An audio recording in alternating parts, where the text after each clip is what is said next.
দিকে মানে কোরআন শরীফ এসে আসো।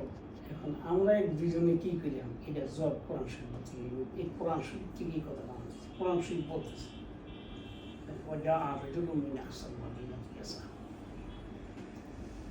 এখানে যে এই হাবিবের নাজ্জার রজুলুনের পায়ে দেখে, রজুলুনের মেজ দেখে হাবিব, এটারে নাকেরা রাখছে এই জন্য এর এত দুর্বলতার সাথে পেশ করা হয়েছে। কোরআন শরীফ পেশ করছে এই জন্য। কোরআন শরীফের বিরাট প্রশ্ন যে ইসলামের দুর্দিনে যে ব্যক্তিটা এত বড় মানে রক্তমাখা অবদান রাখল, তাকে নাকেরা ভাবে পেশ করা আল্লাহর মতন সাহিত্যিকের ঠিক হয়নি।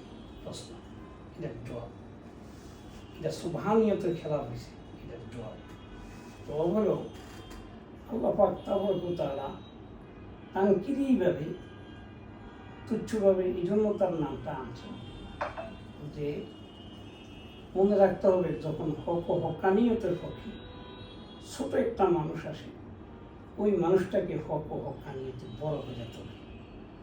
আর যখন দুর্বল জায়গায় হক ও হক্কানিয়ত আছে, অনেক শক্তিশালী হয়ে যায়।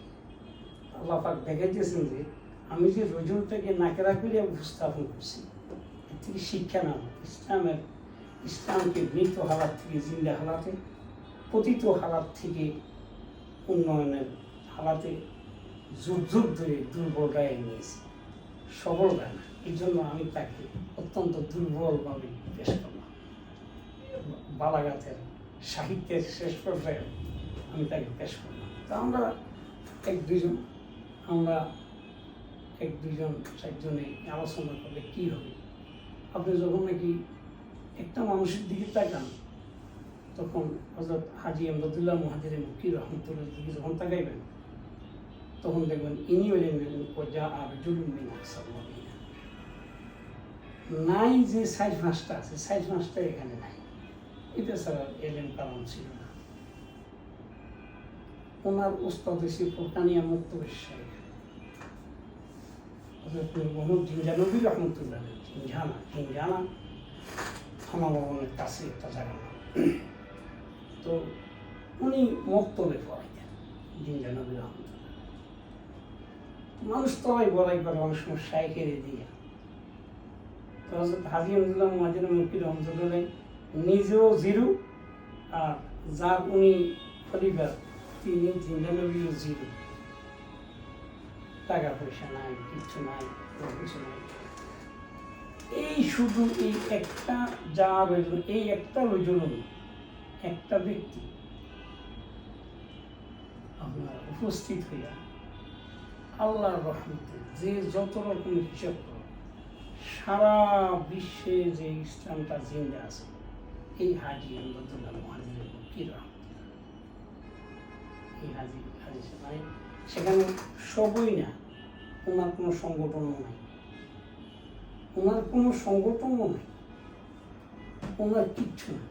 ওনার দুইজন মাদ্রাসার ছাত্র না। আজ থেকে মনে রাখবা যে দেবন মাদ্রাসায় ওলামা তৈরি করছে, দেবন মাদ্রাসা যারা তৈরি করছে তারা ওলামা না। প্রফেসর আপনারা বলেন দামে আমি গিয়া যে ডিজিটি কলেজ, যেরকম নাকি ওল্ড স্কিমের একটা কলেজ ছিল আর কি। এই কলেজের মধ্যে আপনার অনেক রকমের পড়াশোনা ছিল। তো আমাদের এই যে মমলুকার হিসাবে এখানে ওনারা কলেজের ছাত্র, কাছের নামতুল রহমতুল্লাহ কলেজের ছাত্র, কবির রহমতুল্লাহ কলেজের ছাত্র, কলেজ থেকে পারে। সেখানে যেন নাকি ওই দিনিয়াতের বই পড়ে, ইসলামিয়াত হিসাবে ওনারা একটু ফাঁকে বই দিয়া ইসলামের কিতাবগুলো পড়ে গেছেন আর কি। একটা হাজী সাহেবের নজরে এদেরকে এরকম বড় করছে যে